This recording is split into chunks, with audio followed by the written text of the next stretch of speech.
Beberapa negara di Asia Tenggara telah membuka perbatasannya, sehingga pemerintah Indonesia pun juga harus menyikapi perihal tentang lamanya karantina di Indonesia. Untuk penumpang yang menerima vaksin dosis pertama, penumpang hanya perlu dikarantina selama 1 minggu atau 7 hari. Dan untuk penumpang yang telah menerima vaksin dosis kedua, hanya perlu dikarantina selama 5 hari. Dan juga untuk penumpang yang telah menerima vaksin dosis ketiga, penumpang hanya perlu dikarantina sebanyak 3 hari. Kami selalu menghimbau teman-teman untuk segera mengambil vaksin, karena dengan teman-teman mengambil vaksin dan menerima vaksin, teman-teman bisa melindungi sekitar teman-teman, melindungi orang teman-teman sayangi, dan juga ketika teman-teman pulang ke Indonesia nanti, teman-teman tidak perlu dikarantina begitu lama, teman-teman. Jadi sangat bermanfaat nih vaksin-vaksin yang telah disediakan oleh pemerintah Taiwan. Penumpang juga harus mengumpulkan beberapa surat-surat keterangan, yaitu surat keterangan yang pertama merupakan surat keterangan di mana teman-teman harus memberikan surat vaksinasi selama 14 hari sebelum tanggal keberangkatan, dan juga surat yang kedua adalah surat keterangan teman-teman telah melakukan PCR test selama 48 jam sebelum jam keberangkatan. Dan diingat, surat keterangan PCR juga harus negatif. Dan ketika teman-teman pulang ke Indonesia nanti, di bandara juga akan dites PCR sekali lagi untuk memastikan bahwa teman-teman memang hasilnya negatif. Sekali lagi, kami tim ID Radio menghimbau teman-teman untuk segera mengambil dan juga menerima vaksinasi yang telah diberikan oleh pemerintah Taiwan. Dengan begitu, kita juga melindungi orang-orang di sekitar kita, orang-orang yang kita sayangi, dan juga orang yang terdekat dengan kita. Terima kasih teman-teman, aku Ken, salam undur diri, see you guys. Halo teman-teman, balik lagi bersama aku Ken di section fun fact hari ini. Sekarang kita lagi ada di Kongguan MRT Station. Yuk turun dulu, nanti aku kasih tahu gimana caranya ngisi kartu MRT kalian. Nah teman-teman, yang kalian lihat ini adalah gate masuk MRT. Nah teman-teman, biasanya di dekat pintu masuk ini ada tempat pengisian saldo kartu MRT nih. Nah ini nih mesinnya, yuk langsung. Nah teman-teman, jadi kalian tinggal taruh kartu kalian di sini nih teman-teman. Dan setelah itu akan muncul tampilan di layar seperti ini. Nah teman-teman, jadi kalau aku isinya 100 NT nih. Setelah itu tampilan layar akan berubah menjadi seperti ini nih teman-teman. Dan seperti yang teman-teman bisa lihat, itu di layarnya ada tulisan 55 NT, yang artinya saldo di dalam kartu teman-teman adalah 55 NT. Nah, dan amount inserted itu artinya uang yang aku masukin ke dalam mesin itu adalah 100 NT yang akan aku top up masukin ke kartu. Nah, setelah teman-teman udah oke, teman-teman tinggal pencet next. Dan teman-teman harus ingat, jangan kalian ambil dulu nih kartunya, nanti ke cancel lagi. Next, pasti tampilan layar akan berubah menjadi seperti yang ini. Nah, di layar ini menunjukin bahwa saldo awal teman-teman adalah 55 NT, saldo yang teman-teman isi itu 100 NT, dan totalnya itu 155 NT. Nah, setelah ini udah deh, teman-teman udah bisa ambil kartunya. Terus tap ke gate yang tadi, langsung naik MRT deh. Nah, mudah kan teman-teman? Nah, gitu aja nih fun fact hari ini. Mungkin agak cepat ya teman-teman, tapi ya nggak apa-apa. Semoga membantu teman-teman ya. Oke, aku Ken, pamit undur diri dulu. Bye-bye.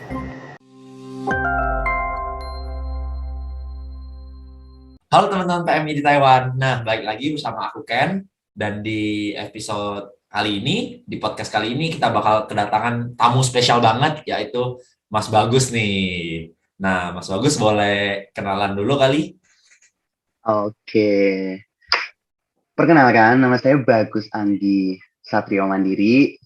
Saya berasal dari satu kota kecil di Jawa Timur, yaitu Blitar. Saya berangkat ke sini sebagai seorang buruh migran. Mungkin perkenalannya bisa sampai di sini, Mas Ken ya. Oke, biar lebih enak ya. Oke. Boleh. Nah, terus sekarang background Mas Bagus itu untuk datang ke Taiwan sendiri itu setelah menjadi buruh migran tuh ada apa lagi nih? Karena waktu tadi ngobrol-ngobrol ada banyak nih ceritanya. Oke. Berangkat sebagai seorang buruh migran, kebetulan saya di sini menempuh sebuah pendidikan di universitas terbuka di Taiwan. Saya juga 2 tahun yang lalu, alhamdulillah di pemilu BEM-nya kita, saya terpilih sebagai Ketua Himpunan Mahasiswa UT Taiwan. Jadi saya udah menjabat 2 periode sampai di bulan depan. Oke. Sampai bulan depan baru pergantian lagi. Mm-mm. Oke. Nah, berarti Mas Bagus sekarang berada di mengikuti kuliah di satu universitas di Taiwan ya, benar ya. Betul. Nah, yang berangkat dari apa namanya buruh migran jadi seorang pelajar itu menurut aku wow banget sih. Nah, aku mau nanya nih, Mas Bagus, untuk Mas Bagus sendiri seberapa penting sih edukasi itu buat teman-teman PMI atau teman-teman yang ada lagi kerja sekarang menurut Mas Bagus? Hmm, Oke. Seberapa penting edukasi buat teman-teman PMI yang ada di sini? Kalau ditanya seberapa penting, itu sangat penting banget, Mas. Kalau saya boleh cerita, boleh nggak? Saya cerita sedikit. Kenapa? Nanti mungkin bisa relate dengan pertanyaannya ya, Mas. Boleh, boleh, boleh. Jadi gini, di tahun awal saya berada di Taiwan dulu, di tahun-tahun awal, saya pernah mengikuti satu demo dari teman-teman PMI yang walaupun sebenarnya saya juga nggak terlalu ngerti apa yang didemokan sama teman-teman. Cuman seingat saya waktu itu kalau nggak salah itu adalah yang dituntut sama teman-teman adalah untuk menertibkan agensi-agensi yang apa ya istilahnya ada pungli lah kayak gitu. Hmm. Nah, Hmm. cuman dari saya waktu itu cuman ya wis pengen ikut doang. Ternyata di sana saya sadar gitu. Ternyata selama ini nggak baik-baik aja ya saya berangkat ke sini gitu. Akhirnya saya udah mulai riset tuh dari situ. Saya coba untuk tanya-tanya ke teman-teman, saya meluaskan jaringan karena saya kan orangnya suka berteman dengan Hmm. siapapun. Saya berteman dengan banyak orang.